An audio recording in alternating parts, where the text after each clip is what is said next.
Hi, this is Vicki with My Paper Connection, and I'm bringing you a really fun card today. It's step panel card, and you could put your sentiment on the like a piece of paper on the inside, or you can do like I did and put it on the back and decorate it. I just love this card. Look at it, how cute! And these papers, oh my word. Well, you know, I am a child of the 70s and absolutely love daisies. And these colors, they just throw me back to the 70s. And so I'm really excited to make this card, and I'm going to show you how to do it. All right, so without further ado, let's get started playing. For this card, I'm actually going to use my Stamparatus. I love my Stamparatus. This is a really large image, and sometimes when you're doing really large images, they don't want to stamp all the way, and using your Stamparatus, it's really good because your paper is locked in place with magnets, and if your image doesn't stamp just like it should, then you can ink it back up and stamp it again. And what I find best to do is to place a stamp set under the panel here, the plate, and then let it rest there while you're inking up your image. So, and I'm going to use black memento for it because I'm going to color in my image. So I'm just going to close the door to it and just press. Some people press, some people do CPR. I think I do a little bit of both, and that's okay. And that's perfect. All right.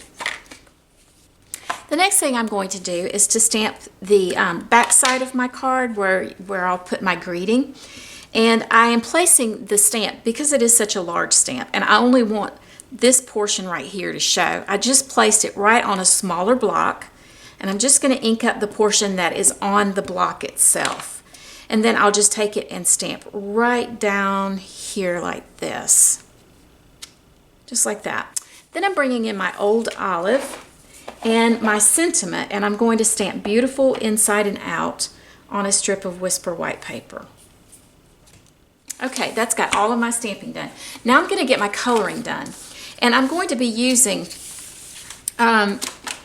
Daffodil Delight, Light and Dark, Mango Melody, the Dark Mango Melody, and the Light and Dark Old Olive. I can't talk. So what I'm going to do is I'm going to start out with the, and I'm using pumpkin pie. And what I'm going to do is start out with the center portion, and I'm just going to use my light, and I'll do this on all of it, and I'm not going to talk through it all. I will speed up through it, but I'm going to use my light color first. I'm going to go into the areas where you can see the design, like the center portion right there.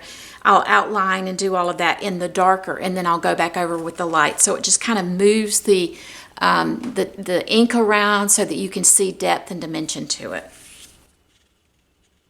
You can see that pumpkin pie is not nearly as dark as that. And so after I get through layering it with the different colors, the light and the dark, it will be that dark, and it'll be exactly what I'm wanting it to do. And I'm placing a piece of paper under it because these are alcohol markers and they will bleed through. See the difference now? Isn't that lovely? I'll go ahead and do that on this one as well.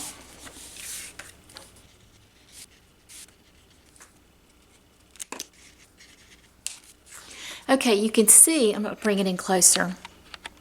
You can see how, you can almost see the outline. That just means that I need to go back over it and blend it a little bit better with the light pumpkin pie. Just spread that ink around just a little bit more. All right, that did it. Okay, now I'm going to go on with my Daffodil Delight, Mango Melody, and my Old Olive, and I won't talk during it, okay? And I will make note that I'm only going to color this part and this part right here because I'm actually going to cut it off and I'm not going to use that.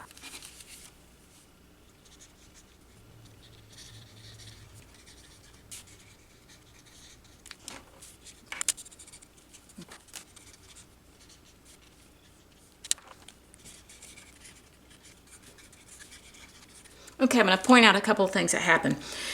First of all, I ended up coloring in that line with the Mango Melody, and I was meaning to use the dark Daffodil Delight. Well, then I started doing the dark daffodil light and nothing was happening. So my stamper, my blend was empty. So I had to go get another one. So then what I did was I just went back over it and I blended it with the light. It's still not, it doesn't have the richness to it that I want. So now I'm going to bring in the Mango Melody, and I'm just going to go in these little areas right around the center mostly, just like that, so that I can bring a little bit more depth and dimension to the color of it. And then I'm going to go back over it with the light Daffodil Delight and blend all that together now.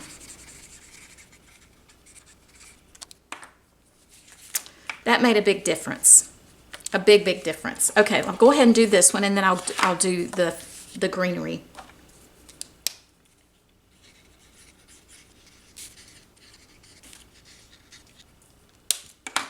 See the difference between the two?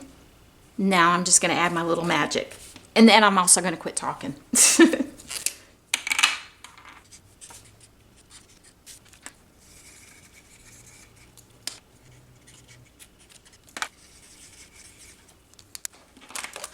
The last thing I'll do with my coloring is to use my Old Olive. And I'm just going to use the light first and then come back with the dark on it as well. Okay, now I'm going to cut this out and with using my die.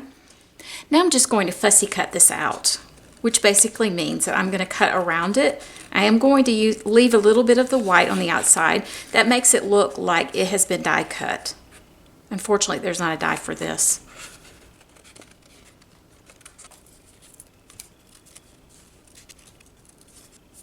Did you notice how when I went to this corner that I turned the paper rather than turning the scissors? You just guide the paper along and you keep the scissors in the same place all the time. I find it helpful to put my elbow into my waist, and then it helps me to not move my chicken wing all over the place. I have all my stamping done. I have my the pieces cut out that I need. Now we're going to work on creating our card. This is a 4 1/4 piece by 11 here, and I've already scored it at 4 1/2 right here. And so what I'm going to do is I'm going to take my piece. I'm going to put the scored part where it's scored here down at the bottom. I'm going to take my piece of cardstock to 1 inch right here, doing it on the short side, the narrow side, the 4 1/4 inch side. So put the edge up to 1 inch, put your blade right at 1 inch, which is right here. Then you're going to cut it down to 6 1/2, which is right almost at the fold. Okay, so then you're just going to flip it over and you're going to do that same thing again. Now, since I'm already at 6 1/2, I'm just going to leave it there, push my blade in, and I'm going to go down to 1 right there. Okay, so then what you're going to do is you're going to flip it and you're going to score it. Let me get it right here. Then you're going to score it at 1 inch. Make sure you keep your blade out of the way. But you're only going to score it up to the line. So I'll score right here to that line. Then I'm going to come over here to this line, and I'm going to score it again right there. If that makes sense? Yeah, can you see that? It's scored right up to that line. All right, so then I'm going to take it to 2 inches, and I'm going to do it again. This is what is creating our step. Trying to do it right at that line. Okay, I did it. Oh, and I need to score at 5 1/2. Forgot about that. And we'll do the same right up to the line, the cut line. Bring it over here, do it again. Okay, and that's got our cutting. So I'll take my bone folder and I will fold it. Whoops, I'll fold it here and go ahead and burnish it. This is at my 4 1/2 inch line from this side. Then I'm going to turn it over and I'm going to to fold it, but I'm not going to fold that. I'm going to leave that as is. Fold that like that. Then I will fold this one in this direction. Oh, wait, I was supposed to fold that. Don't do what I say, do what I do. Or don't do what I do, do what I say.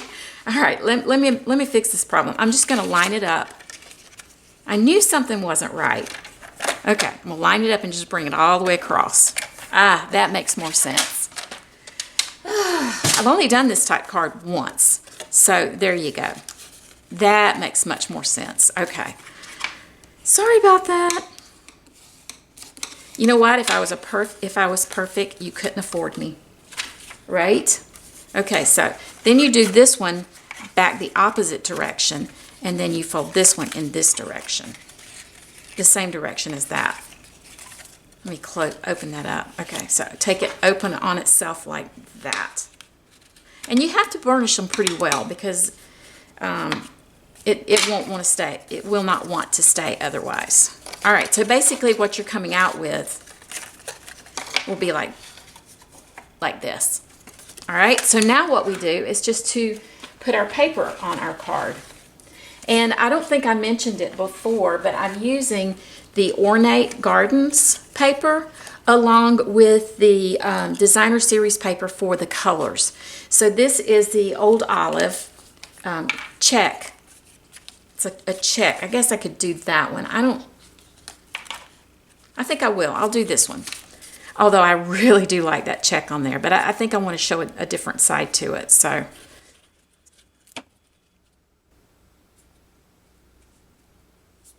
all right, so I basically messed that up. This is not supposed to be burnished right here all the way across. You're supposed to burnish this one, score this piece, not that. So I'm just going to use my bone folder and I'm going to fold that out a little bit, rub that out somewhat. I knew something wasn't right. It just didn't feel right. I know for sure I didn't cut this one quite long enough, but it's okay. We'll make it work. Then you take your pieces and you just glue these on top. Do you ever have one of those days? Yeah, it's been one of those days. I didn't sleep well last night.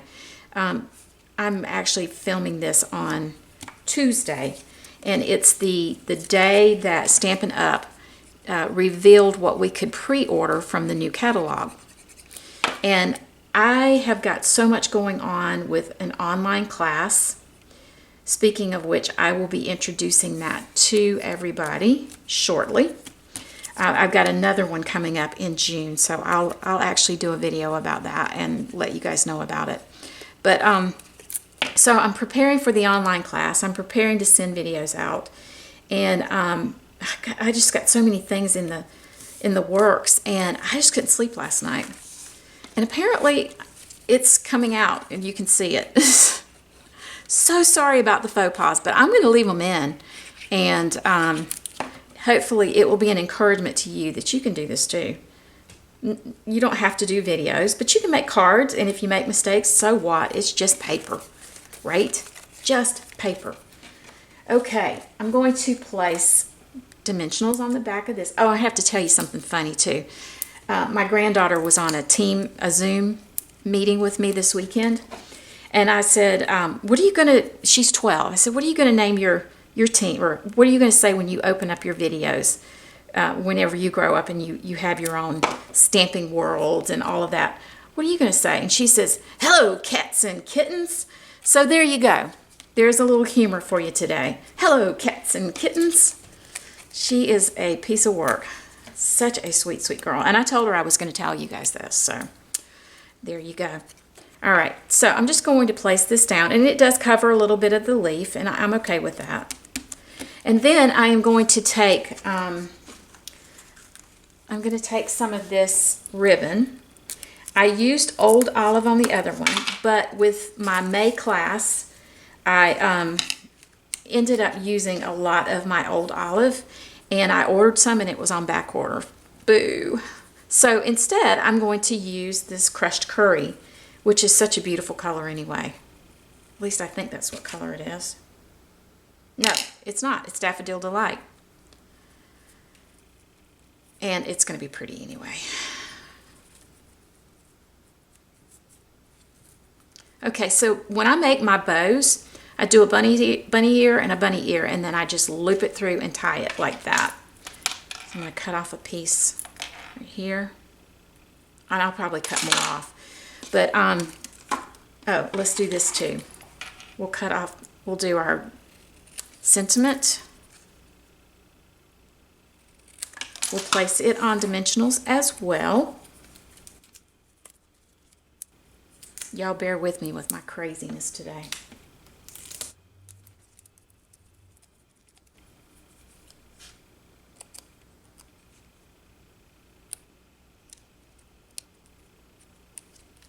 All right, so I'm going to take a glue dot and I am going to glue my bow on, and then I'll trim it. And I'm just going to put it right about here, and it'll end up covering that area that I didn't let the DSP go all the way down to, the designer series paper. And I do find it easier to trim my ribbon after I have used a glue dot to place it on my card. All right, so here is my card, and it's really kind of hard for you to fully appreciate how it works because my camera is shooting down on it, but you can see that's the way it works. And before the video, or like whenever you click on my video, it'll have a picture of it so you'll see. It is just an adorable card, and these colors are absolutely amazing. Love them so, so much. And it really was pretty easy to do. You'll notice that this one has the diamonds and this one has the check. I like them both equally the same. I thought I would like the check better, but I really do like the darkness of this. I really like how it turned out. Let me know which one you like best. Okay, so if you do not already have a Stampin' Up! Demonstrator and you would like one, please let me know and I'll send a catalog out to you. They're coming out. I should have my hands on them next week and I'll be getting them in the mail. It's also a great time if you're looking to craft and you see the catalog and you see all the goodies that we have. It's a great time to become one of my team members. Now, being a team member does not mean you have to do what I'm doing, and you don't ever have to have a class in your home. The majority of the ladies that are on my team are all hobby demonstrators, and you know what it means? It means you're a preferred shopper, basically. Until you hit a certain level, you get everything in the catalog for 20% off. That's a great deal. So if you would like to hear more about that, please message me. I would love to get information to you. Also, if you haven't already, please hit the subscribe button and ring the bell and you'll get notice when my next videos come out. I won't promise that they'll be perfect, but they will be real. And so I hope you have a great day. Bye now.